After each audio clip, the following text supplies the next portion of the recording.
దిశ 4 PM వార్తల్ని చూద్దాం. కొత్త ఎమ్మెల్సీలకు council chairman Gutta twist.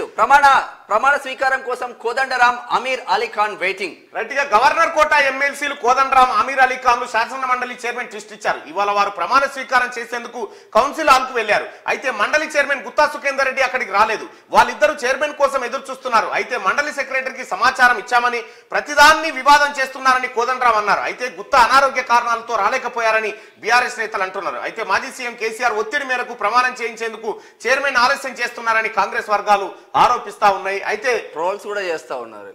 Troll చేస్తారు. ఎందుకంటే విషయం ఏంటంటే గుత్తా సుఖేందర్ రెడ్డి గారు ఇప్పుడు మీకు ఆరోగ్యం బాగుంటలేదు కాబట్టి నల్గొండ ఎంపీ కోసం నీ కొడుకు కోసం ట్రై చేయకూడదు. ఎందుకంటే దానిపైన మాత్రం విస్తృతంగా ట్రై చేస్తున్నాడు.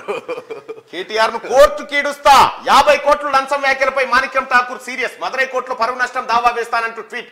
గతంలో వాస్తవ విరుద్ధమైన కామెంట్లు చేసినందుకు ఎమ్మెల్యేలు పాడి కౌశిక్ రెడ్డి, సుధీర్ రెడ్డి మదురై కోర్టులో హాజరైనట్లుగానే ఇకపైన కేటీఆర్ కు అదే తరహా తిప్పలు తప్పవని మాణిక్యం ఠాకూర్ స్పష్టం చేశారు.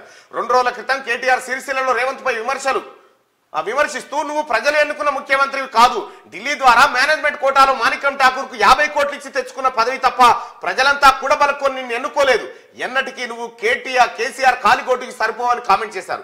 ఈ వ్యాఖ్యలను సీరియస్ గా తీసుకున్న మాణిక్యం ఠాకూర్ మదురై హైకోర్టు బెంచ్ లో కేటీఆర్ పై పరువు నష్టం దావా వేయాలనుకుంటున్నట్టుగా ట్విట్టర్ ద్వారా తెలిపింది. ఇప్పటికే పాడి కౌశిక్ రెడ్డి, ఆ తర్వాత ఎమ్మెల్యే సుధీర్ రెడ్డి ఇద్దరు కలిసి కోట్ల చుట్టూ తిరుగుతూనే ఉన్నారు. అక్కడ పెద్దల సభకు మోగిన నగ